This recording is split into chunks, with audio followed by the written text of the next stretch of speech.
So welcome to Building the Ship While Sailing It, Learning Models, How to Make Decisions and Shift as a System. We are going to do a little bit of introductions and warm up, and then we're going to hear from a couple amazing panelists. And then if time, we'll have some large group discussion and reflection and time to answer questions or just add to the questions we already have. So who's here? We have Marisa, Patsy, I'm here. We have, we're the Atlas team. We also have Karen Wolters and Renada Rutmanis here as ABE manager panelists. And we have all of you. Speaking of, this is a little bit of a mouthful, but we want to get your input before we get started here. So if you had to describe this process, what would you say? The process of selecting learning models that match both student need and your program resources. How has that process been, or thinking about that process? How would you describe it? Tricky and stressful. Anyone else? What does this make you think of? Complex. Lots of priorities, sometimes conflicting priorities to juggle. So many details, yes.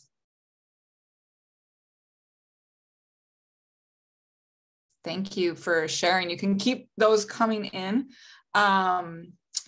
We are, I'm really excited to be able to hear from Karen and Renata today to share some of what their program has gone through, their programs, what they have gone through, the decision-making process, and hopefully that will spark some good conversation and ideas for you and your program. So our two goals and objectives for today: to connect with fellow administrators around selecting different learning models, and then the system shift that comes after that, guiding staff through that. What does that look like? And then we hope to hear later from you about other pressing concerns that you would like to see addressed in future PD. So without further ado, I will hand it over to Karen from Mankato Area ABE. Take it away and just direct me with the slides. Great. Welcome, everyone. My name is Karen. I know most of you on the call.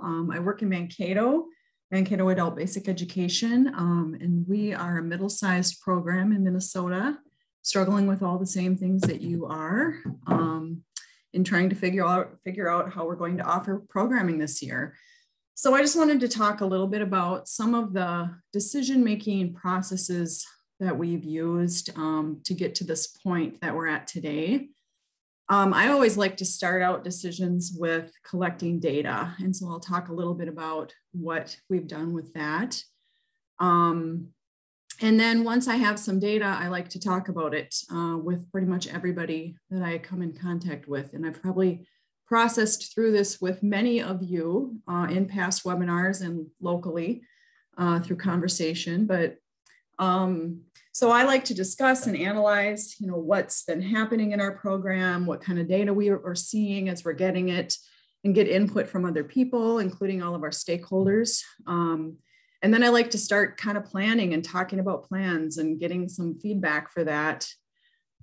We usually get to a point where we can pilot something and make some mistakes and review how that went. And we have been doing that throughout with various classes. And then we just keep making adjustments and tweaking as we go. So maybe the next slide, I can talk a little bit about, I want to advance the slide. Some of the data that we've used and the factors that we considered while we were going. So we like to look at data before COVID and during COVID to kind of see what was best. So we knew that before COVID, our evening classes attendance was low in face-to-face, and we struggled for years with our night programming to try to figure out a way to make that more robust. And then we had really a strong daytime program, and we had daycare. We have a full daycare going, and a lot of transportation and things going on. So daytime was pretty good in person, and afternoon was kind of a wild card. depending on work schedules and things like that. We also surveyed our students. Most of the surveys that we did, unfortunately, were during COVID. And so for the people that were in online classes, it was working for them. And so they wanted to continue that. But then we were getting phone calls from students saying, when are you going to have the childcare again? I can't come back until I have childcare. I don't want to do computer learning.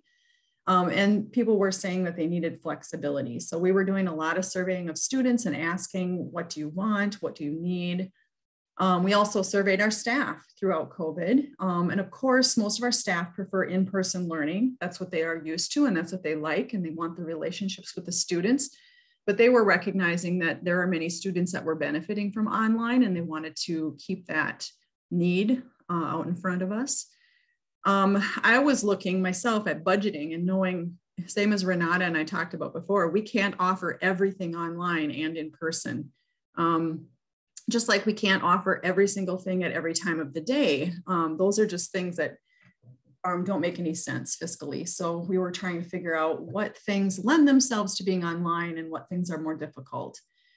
We also had a lot of talk with our districts because, you know, our school district, we're very tied to our K-12. And when the K-12 makes decisions about what's going to happen with the kids, it significantly impacts what we're going to be doing with parents. So many of our ESL learners chose to have their kids stay home during COVID. And then that meant that they could not come to school because they had their kids there. Even when we went back to in-person learning, they at first were not choosing to put their kids back in school. They were staying online. So those kinds of decisions with the district and if they're going to offer that or not were at play. And then we were looking at our staffing. You know, are our teachers confident with technology? If we want to do HyFlex learning, which teachers are going to be able to do that and which teachers would struggle with that. We also looked at the support we had for platforms in our district, and we try to stick to things that we know will be supported by our district because that support for the learners and for the staff is essential. Next slide. We also have some, we call them MustDos, and we talked about this a little bit in our big group meeting when we were planning this, but these are some things that in Mankato, we've decided we must do, regardless of whether the class is online, completely online or completely face-to-face or some type of hybrid model. We have decided that every class at Mankato is going to have a learner management system tied to it. And that is the way that we provide the materials to the students. So no more mailing out packets to students or books to students. You know, some of the low level teachers were doing that, and we did support that when we were completely online, but we like to get students to go look at the learner management system to get their materials. And when they're used to doing that, then in the HyFlex model, it didn't matter if they were in the school or at home, they always went to that LMS to get what they needed. And it's a quick way to communicate with students and other teachers in the class if you have more than one. We also, it's really kind of nice, it archived our curriculum. So as they put everything into that learner management system, the next year when we went to offer that class again, it was all laid out and we could just pull that class up and edit it. We know we have to teach state standards. So although sometimes people go a little off the rails and did during COVID, that is a standard that everyone is using a learner using the state standards for their class, CCRS, North Star, and ACES. We also require our teachers to teach digital literacy skills in every class. So they're applying it. They're not necessarily going and teaching North Star like you would think, but they're actually using the skills in the classroom. So they're getting people onto the learner management systems in class. They're having them use Google Docs. They're having them bring their own devices to the classroom if they can, so that they are using the technology every day, even if the class is face-to-face. And that's important because if we have to switch to a HyFlex or have to switch to an online class, so students need to be ready for that. And we don't anticipate that happening, but it could happen. We just don't know where COVID's going to go. And then also we need to be adhering to the policies that are set. So we've made it clear this year, you know, there's no more COVID exceptions. everybody's doing all the things that we were doing prior to COVID. We're counting the contact hours, we're pre-testing, post-testing, following the standards, and sticking with all of the MDE policies that in district that we need to adhere to. Next slide. So what we came up with was a daytime program that is in person and has some HighFlex options for some of the classes. And we do have the daycare going and transportation provided to the daytime classes. And those run from 8:30 to 2 Monday through Thursday. Very much like a high school where they can take multiple classes throughout the day. And that was a very strong program prior to COVID. And we wanted to keep that. We get a grant for our childcare. We wanted to make sure we could continue to offer that. So we wanted to open that this year, and we did. Our evening classes, we chose to go with a regional online evening program. So all of our ESL at night is online, and it's run regionally with all of our other ABE programs. Some of those are on the call today. Our GED is in person at night and during the day. And we do have the option of them to do distance learning platforms so they can do some hybrid learning there.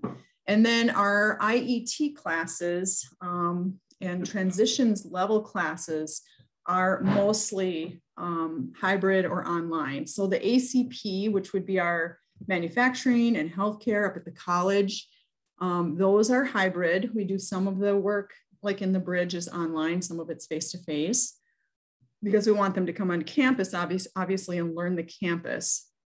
But then our transitions funded classes through I'm talking specifically about our regional transitions money. Those classes are offered online because our entire region accesses those. So we keep those online completely so that everybody has the opportunity to be in those classes since they are funded that way. So that's what we've come up with. Thank you so much. I would love to pause here. Are there any questions specifically that you would want to ask Karen right now? I didn't see anything come in the chat, but okay. How did you decide which classes to offer as HighFlex? Yeah. You know, Astra, that was one of those things where we had to go back to that whole, you know, which staff can really do that. And we picked our higher level classes. We picked like our advanced ESL because our teacher was like really pushing that we have an online and an in-person option for that daytime. We also picked our level 5, which is our on-ramp 5 and up, because we had students in on-ramp that were already wanting, you know, in the class and continuing. And then we picked citizenship because citizenship is in the afternoon, and some of our students from evening were able to attend that. So our morning and evening, sometimes we're able to pop into citizenship. So we just picked 3 classrooms to start with. We also picked a math class, and all of the teachers in those classes were real confident with technology and doing a lot of work with different technology throughout COVID. And so we just decided to pick those few to start with. And now as time goes on, it seems like more of our classes probably would benefit from HighFlex. We just don't have all the machines that we need to do that right now. We're kind of phasing it in slowly to see how that goes. Awesome. Any other questions? You'll have time if you think of something later as well. All right, so thank you so much, Karen. We will now hear from Renada from Hub Center. And yeah, I'll turn it over to you. All right. Hi, everyone. I'm Renada. I'm the supervisor at Hub Center. And we're here in St. Paul. We're a pretty big program. So some of our options and our challenges, both sides are kind of influenced by our size. So I'll just start out with some of our goals, which I think are pretty obvious. The number one goal is always to meet learner needs. Sometimes it feels like that should be the only goal, but that isn't always the only goal. We know that that can't be where you stop, but that has to be kind of where you start. So we wanted to meet learner needs with our programming. We also wanted to generate contact hours. At the point where we were planning this, we didn't know if contact hours would count this year or not. It turns out that they don't, but it doesn't really matter. We want to be in a position where we are offering things that generate contact hours so that we're in a good spot at the point when those do start to count again. And I put this as a goal, it's a requirement. We had to abide by contractual obligations. So we are part of St. Paul Public Schools. 22 of our teachers are contracted. We do also have many hourly teachers, and the requirements for them are a little bit different. But we did have to go by contractual obligations in terms of how many synchronous hours teachers were asked to teach, and some of the different formats. So I'm going to talk a little bit about HighFlex, and that is actually currently in negotiations around how much we can do that, and if we can require a teacher to do HighFlex, or if it can only be on a voluntary basis. So that's kind of still a question that is being answered by the district. And then obviously we wanted to maintain maximum flexibility in programming. It has been a wild couple of years. Things that we never thought would be happening have happened. And so I think we're at the point where it's hard to say what's going to happen next, but we know that we want to be ready for it. And so we wanted classes that could kind of be very flexible, and we wanted students who had the skills to be very flexible. So we knew that even if students chose to come back in person or chose to be online, there might be a time when they needed to do something different, and we want to make sure that they are able to be flexible as well. Next slide. So our evolution, and this makes it look very linear, and I don't think it was this linear at all, but we did a student survey because again, that's where we wanted to start. We knew that the learning models had to fit those student needs. We did that in the spring before we necessarily knew what all the options would even be. But we asked the question, you know, do you want to come back in person? And then we gave the different options of spring, summer, and fall to kind of see if people were thinking, oh, I want to stay online for the summer, but I want to come back in person in the fall, see if there's any difference. Turns out there wasn't a lot, but I'll get to that. Similar to what Karen said, though, there's kind of a caveat with our student survey is that the majority of students who answered the survey were successfully attending online classes. And so the fact that they wanted to continue to attend online classes didn't necessarily give us the big picture of what our program would need to offer. It did tell us that some of our students wanted to, you know, were online, they were successful, and they wanted to stay online. But it didn't tell us what those students who we had kind of lost along the way wanted to do. So it was limited, but it was a good place to start. Our second step was just to kind of look at what we could duplicate. There are some classes that we can offer online and in person at the same time. And when we can do that, we tend to do that. That's an easy answer. One thing that we did to make that more likely is that we took our ELL levels, which we had 6 ELL levels pre-pandemic, and actually during COVID when we were all online, and we changed it to 4 levels of ELL. And so instead of trying to offer 6 in person and 6 online of these ELL levels, we were just trying to offer 4 levels in person and 4 levels online.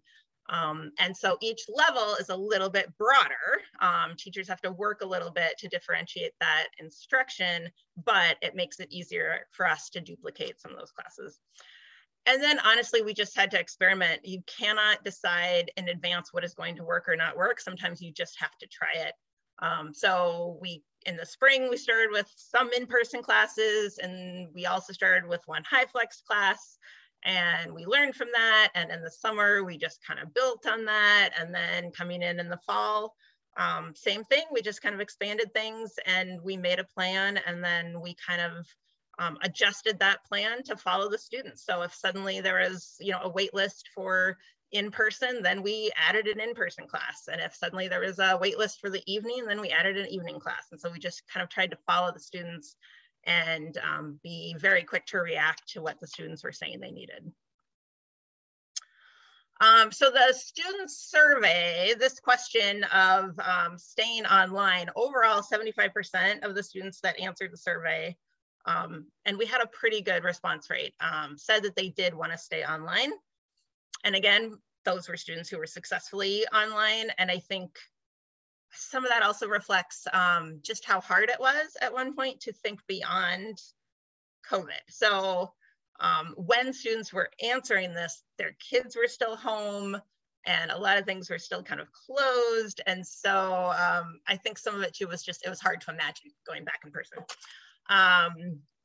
Yeah, the survey went to current, we did two. I did a survey to former students, like students who weren't actively coming, but they barely answered it, just not even enough to give us enough data. So this data right here is only for the current students.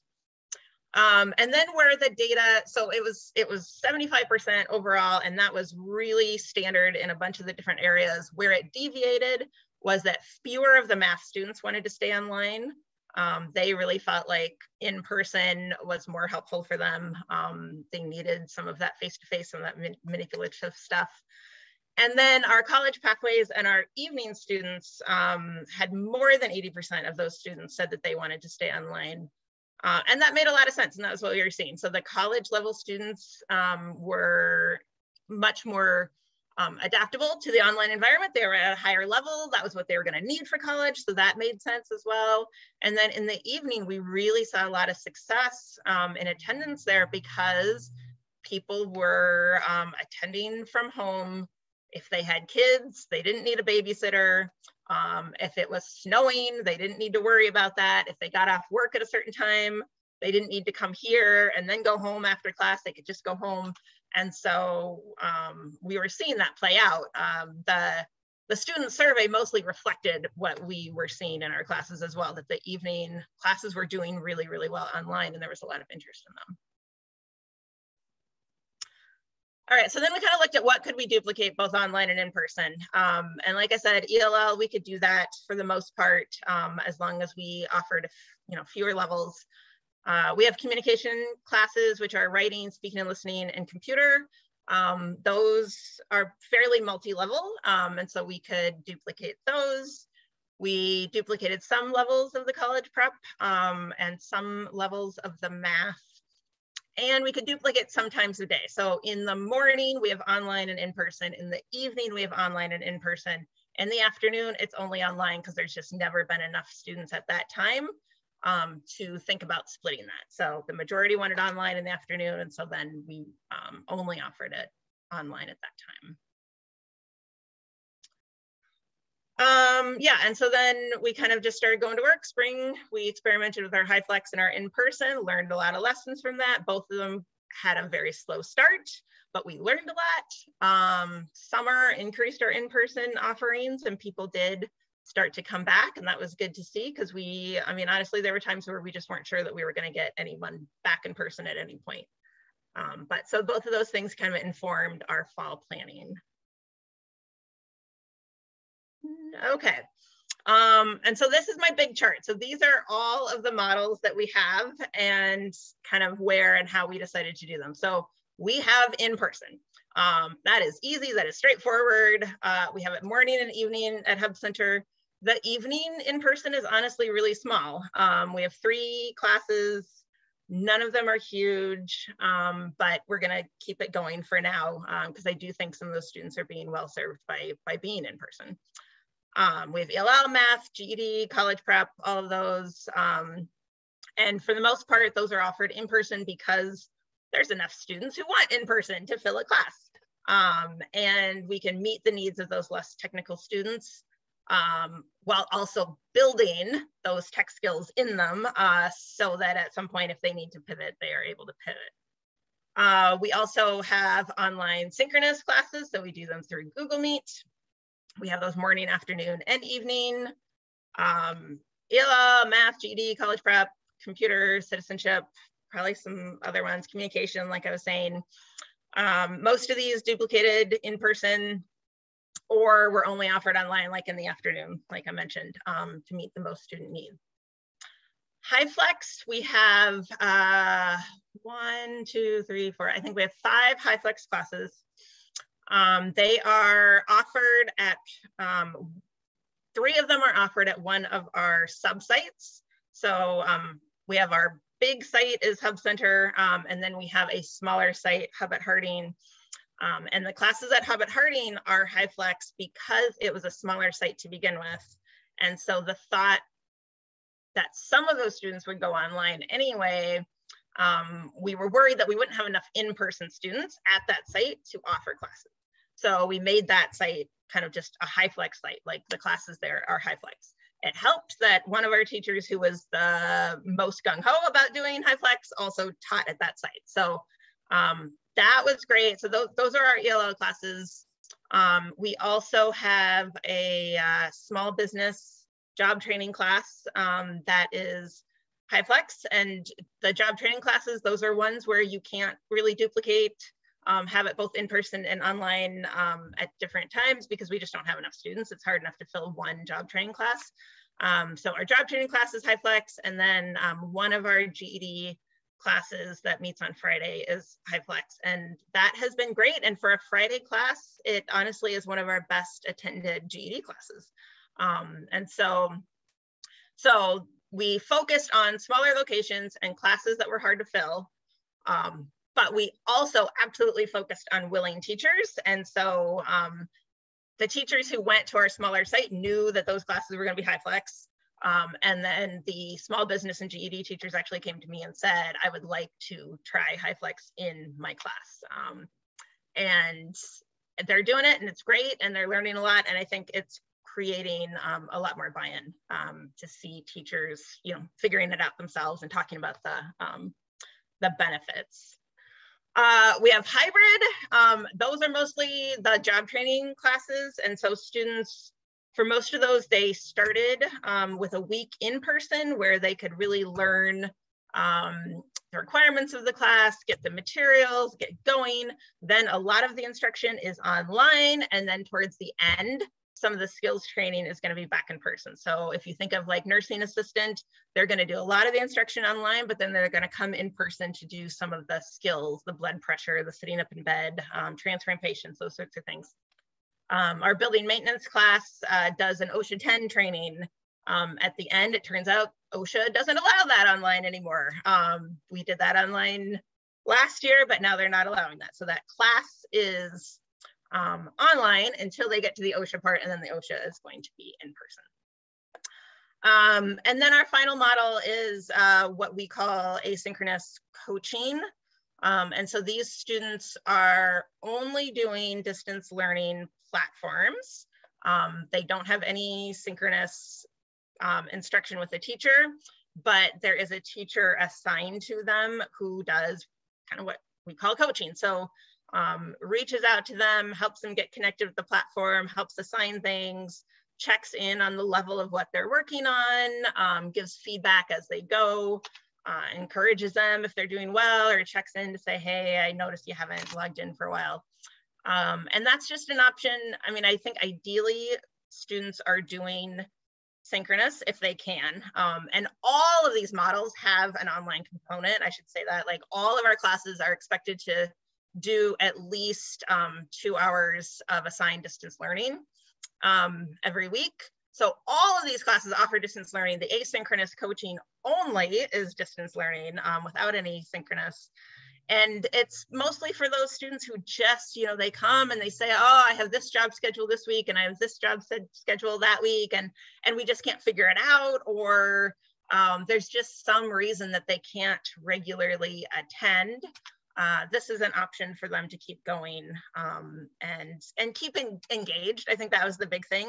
Down the road, maybe they can come back and do synchronous again, but in the meantime, this coaching lets them make some progress, or at least lets them not go backwards, and kind of keeps them in touch with the teacher. And so when they have questions, when they hit a roadblock, when they do want to come back, they already have a connection with someone that they can reach out to. I think that's it for me. Wow, that was amazing. Thank you so much, Renata. Are there any specific questions for Renata at this time? I'll give a pause and see if you have any questions you want to type in the chat. I know there's also a conversation going on in the chat about how amazing it is that Tammy's HyFlex class gets GED students to attend for 4 hours on a Friday. Yeah, we're all impressed with that. And so you could probably answer this as well. Does that class only meet on Fridays? Do they attend other classes as well? Yeah, so that class only meets on Fridays. I think the majority of the students in that class are also enrolled during the week in some other capacity. So the Friday class, we call it a social studies class, but it's really kind of reading language arts through social studies. And so it can be both for someone who is really aimed at passing social studies, or it can be for any of the students who are working on their reading language arts skills. So it's a pretty wide level, but I think most of them, if they were only working on social studies, they might only be in that class, but for most of them, they would also be in a GED reading class during the week and or a GED math class during the week. Awesome. Yeah, I know. I'm like, I want to go shadow. So Karen, that's awesome. We want to pause. If there are questions that come in, please, we still have time to answer questions. We do want to address another topic. And so both Renata and Karen can speak to this, but this idea also that, that there's this new normal, right? Like with deciding what learning models to use and how to change our programming, a lot of us can long for the days where it was what it used to be pre-COVID, but now we've kind of reached a point where we can't go back. And so I don't know, Karen, if you want to start, you had some thoughts initially on that. And then if Renata, you want to follow up. And if anyone has comments as well to put in the chat or questions, please do that.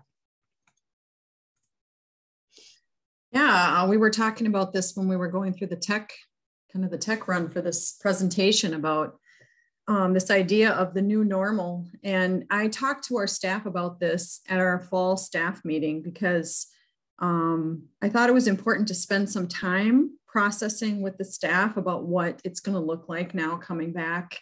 And I don't want to say after COVID, because obviously we're still in the middle of COVID, but coming back to this school year now, post whatever last year was, and really thinking about your mindset going forward, because, you know, we have a lot of staff that really kind of mourned the loss of their classroom when they went to online learning.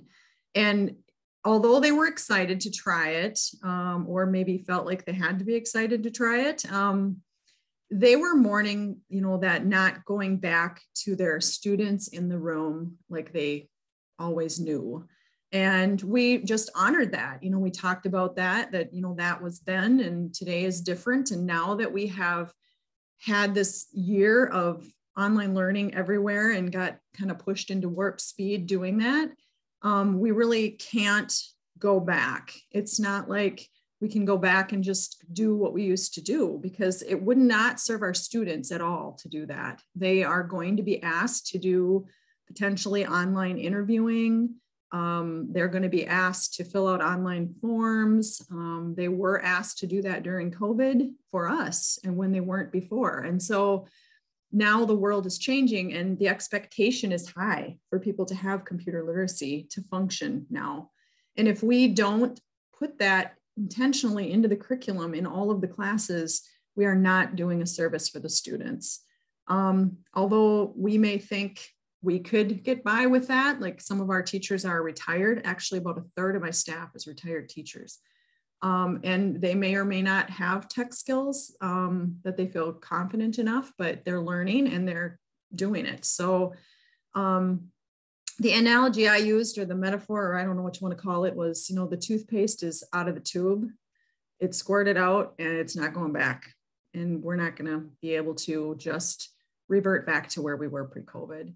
So when we talked about that in the staff meeting, everybody was like, yep, That's true. Yep, that's right.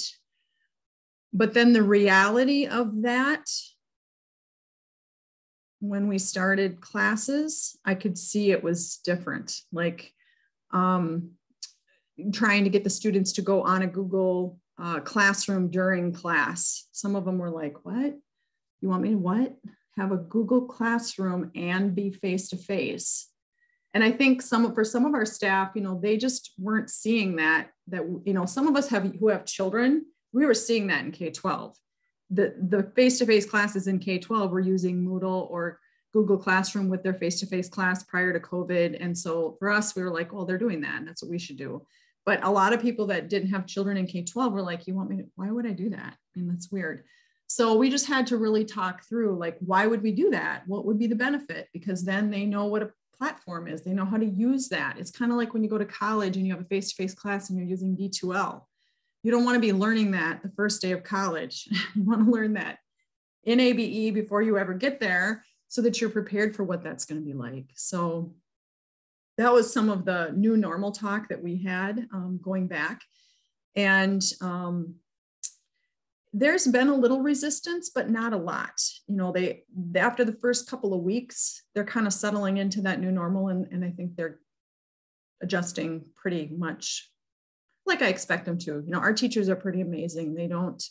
It doesn't take long to get them up to speed and try new things, and they're pretty innovative. So I just wanted to see if anybody else was having those kinds of new normal conversations besides me.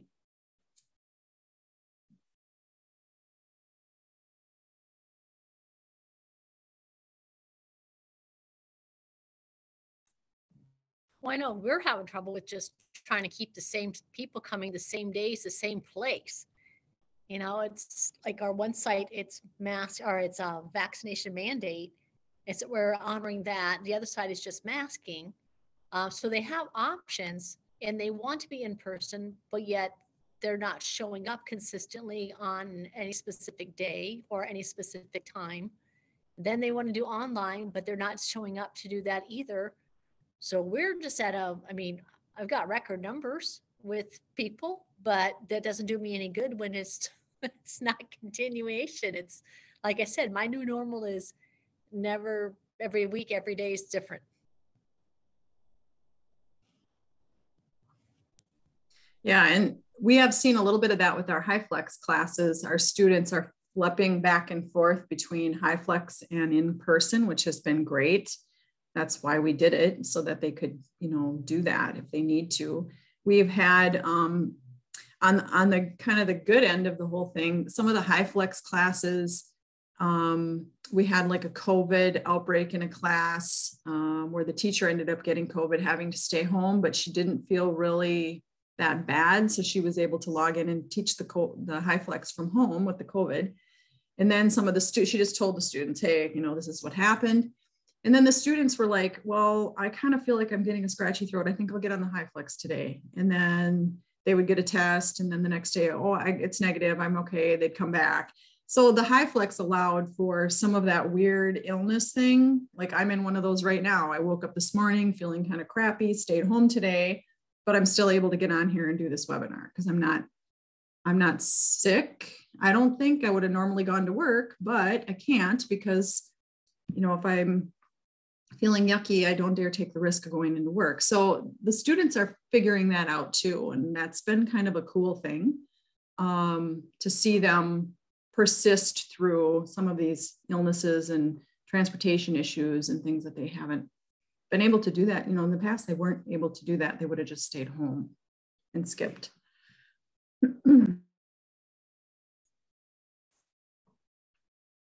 Yeah, please keep putting comments in the chat or unmute and share. Renada, if you want to jump in as well and share your thoughts. Yeah, I just have a few thoughts. I do think it came as a shock to people just how many online classes, like a shock to my staff, just how many online classes we were still offering, even though they had seen the benefit to students, even though students had said they hoped that we continued with that. I think when the schedule came out for the fall and it was so many online classes and some of our teachers are only teaching online, they don't have face-to-face with students. I do think that that was kind of a, whoa, like this is actually going to last for, you know, forever. And that's a really, really big change. So I do think that that took some processing. And I think we've asked people to do a lot of new things over these, you know, this last 18 months. And so then to be always kind of pushing the envelope and saying like, oh, but now, you know, we want to do it a little bit better. Of course we do, but all of that takes a lot of energy. And I think there's just a certain amount of grace that goes into like knowing that some teachers love being on the edge of it and they love pushing that envelope, and that's great. And they can lead the way and they can figure some things out. And there are going to be some people who just want to kind of take their time with it. And I think that's okay too. And one of the nice things about having a few different options is that you can kind of match, you know, the teacher to the requirement of the class. And so something like HighFlex that is really like brand new, we couldn't offer training for it because really there was no one in ABE that had done it long enough to offer training. So we had to have people who were like, yep, I'm going to go in there and just figure it out. And then with some of the in-person classes, like, yeah, we're doing those differently than we did before, but there's still a certain comfort level with that. And so I think just allowing that this is going to be a hard year, it's still a transition year, there's still a lot going on. And there's just a lot of change. I mean, the economy is going well. We have students who really want to come to class, but my gosh, there's a lot of jobs. We have students who really thought they liked online classes until they realized that they just weren't focusing and learning as much. I mean, I think a lot of people are like, this is great, I can do class from home. And then they realize that they're just, you know, after a while, you kind of maybe lose interest in that, and you're not making as much progress or making progress as quickly. So I feel like you just have to leave a lot of space for that, for people to kind of figure it out. And that's, you know, both the staff and the students. Renata, one of the people in the chat asked if our online teachers can work from home or if they're required to work from the building. And that's, I've been asked that a lot. Our district in Mankato pretty much said, we're coming back. There's no more online learning. We're going to be in person and we're going to be in the buildings. And that really was the rule for K-12. And I, at the time that announcement was made in our district, I was planning this online evening regional ESL program and thinking, oh, good Lord, that's not going to work. So I went to HR right away and said, okay, we're trying this thing. I really want people to be able to work from home at night. I mean, none of the students are going to be in Mankato. They're all over the region. It's kind of a different thing. And I need your grace for that. And they were like, yep, we want you to pilot that. We want you to try that. And we were actually able to hire a couple of people that were far away from Mankato. They probably live a good hour or more from Mankato. And because it is they can work from home, I was able to get staffing that way for some of our paraprofessionals that were like tech helpers in the meets. He said to me, our HR director, you just cannot hire anybody out of state because of tax laws and rules. So just keep everybody in Minnesota if you're going to do the online at night and allow them to work from home, and make sure that they know that if you have staff meetings or things that they need to be able to do, they need to come in person. You know, they need to come in person to do their employment paperwork. They need to come in person for some of your staff meetings. So we were able to hire and allow people to work from home. I don't know that everybody in the regional program in other districts was able to do that. Some of them do require their staff to come to the site and work on site. But our daytime program, pretty much everybody is at the site. Even if they have an online thing during the day or a HyFlex, they're at the site. And I have made some exceptions for them. For example, the teacher who was sick and had to stay home and did HyFlex just from home for a couple of days, I just made that exception and that worked. So our district has been allowing kind of me to use my discretion with that within good reason. I don't know, Renata, what has happened in your district? So yeah, this is still under union negotiation, so we don't have a full answer.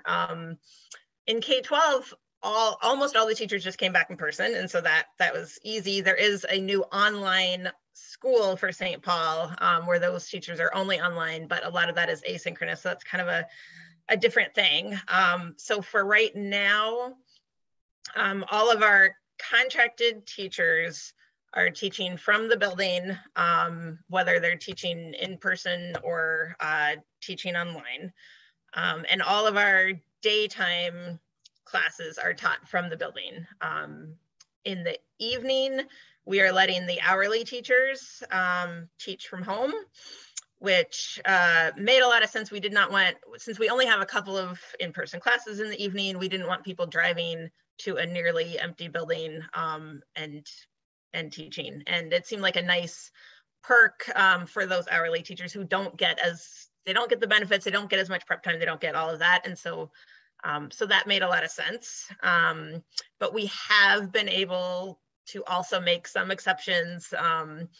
You know, I've got a teacher who's going to teach from home on Thursday because she's got a repairman coming who, you know, gave her a 4-hour window. And if she can't work from home, then she has to take the day off and find a sub. And I don't want to find a sub. So so that's been good, I think, in those areas where the flexibility works on both sides, right? Like I'd rather have her teach, and she wants to teach and she wants to do it from home. So, but we are still figuring that out.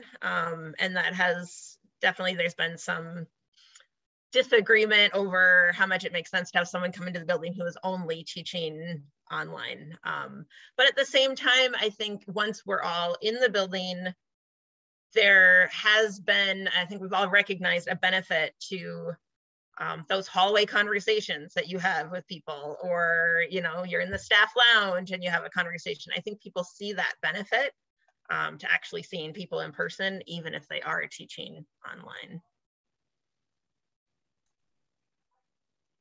This is great. And I don't want to cut the conversation off.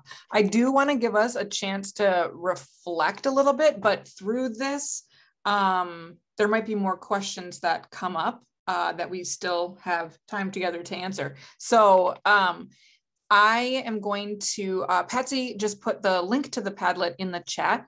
I am also going to show on my screen what we're going to do here. So there are some questions just to kind of debrief in a large group. So we'll get to kind of do this part individually, but there might be things that then we call out and quickly talk about before our time is up here. But just giving you that space to reflect. So what resonated with you today? What are you going to try? What are you still puzzling over? What other topics would you like to see tackled this year in this webinar series? This is another important question that we are curious about, right? We want to offer relevant professional development, and we have 2 webinars left this year, one in February and one in April. So if you have ideas for that, you could share there. And if you have resources you want to share, you could put that in that spot as well. So I hope that the sharing settings are correct, but if you haven't used Padlet before, if you wanted to add something like with what resonated with you today, you would click the plus sign, and then this is where you could type an answer. Someone already did it. You could type an answer. You could type, maybe this is your headline or something, and maybe you have more of a paragraph response and you want to add it down here. If there's a link or a file that you want to upload, you can. And whenever you are done, you just press publish, and then it shows up. So we'll give you a few moments to click on the plus sign, and hopefully it works for you to share. If you do have trouble, we still want to hear from you. So you can just use the chat if it isn't working for you.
This is Karen. I was wondering if I could say something about the prep time. Please do. Yes.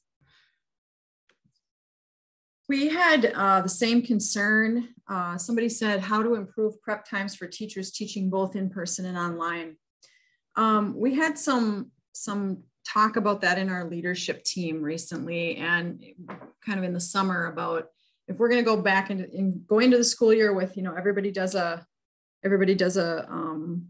Google Classroom for every class, a learner management system in every class, and that's the expectation. I mean, that's the expectation in K-12 too. Then they will have everything in that learner management system. And so if we do a HighFlex, or if we do an online, or we do a face-to-face, the expectation is the same, that everything is in that Google Classroom. And so we went with that, and to make life easier for the teachers in using that Google Classroom as part of their regular plan now, we have had our office staff do some of that groundwork for the teachers. So for example, we have a distance learning coordinator, and she sets up all of the Google Classrooms for the entire program.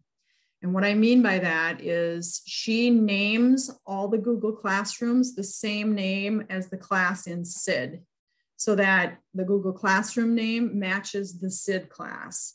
And she puts in the teachers, puts the teachers into the class. She invites other people to be teachers too, like the collaborators on the class would be our accountability person, the teacher, and maybe a para if there's a para on that class. She sets up a template for the class and makes them a little unique and kind of pretty, so that the teacher just is given their Google Classroom and things are kind of laid out in there in a template. Each week is a topic. Each of the topics is a week. And so then we kind of do the setup for them, and they just populate their information in there. Another thing that we have done is in the summer, we scanned our materials. So we use, for example, Standout curriculum and Active Listening. Those are some of the books, and you might recognize that.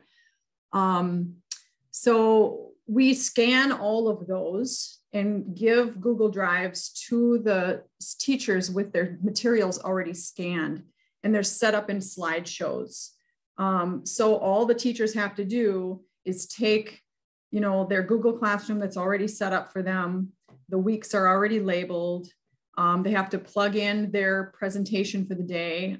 We set up templates, presentation templates for the Google presentations that are already ready, and you just plop your curriculum sheets in there. Those are already scanned, and in a Google Drive, they can just drag and drop them in there.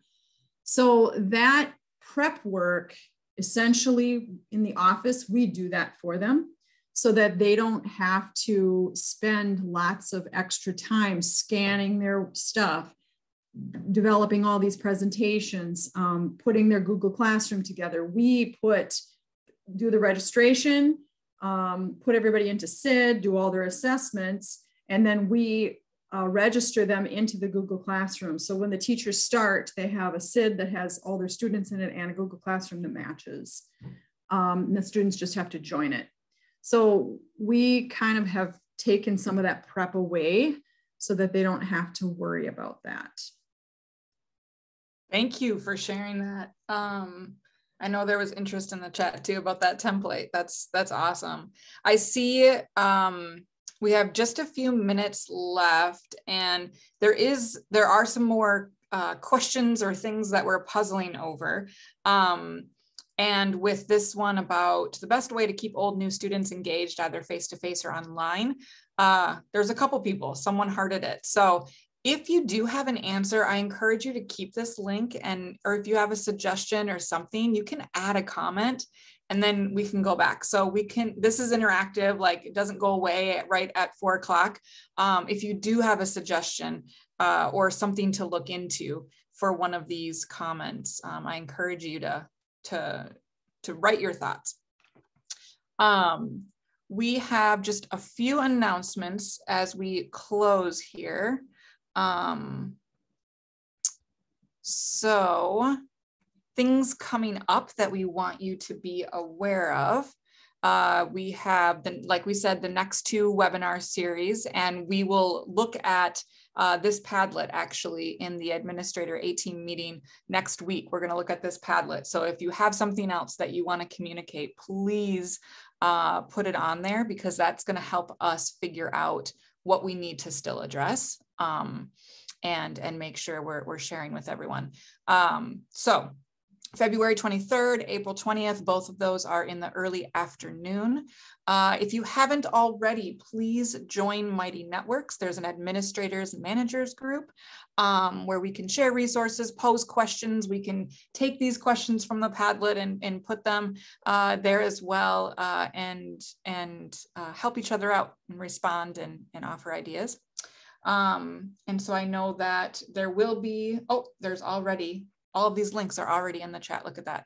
And then the ABE Support Staff Conference is next week, November 18th and 19th. The 18th is a day of certification training for TABE and CASAS.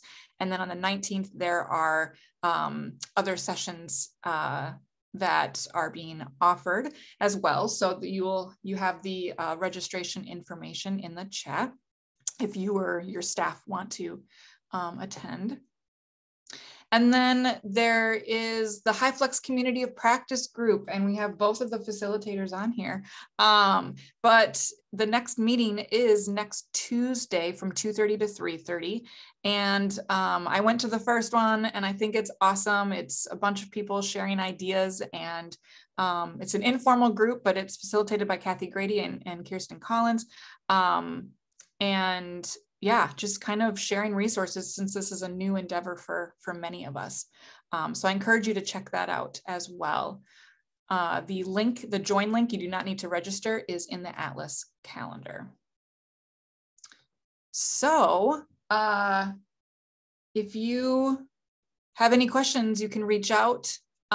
Please, you feel free to keep populating or commenting on other comments from the Padlet. There is an evaluation that has either already been put in or will be put in there we go, with CEUs attached to it. So we strongly encourage you to fill that out. We do look at the data very carefully in order to decide what we need to do next. So please fill that out. And yeah, that's all I have. Thank you so much. Thank you, Renata. Thank you, Karen. And I hope everyone has a good rest of your day.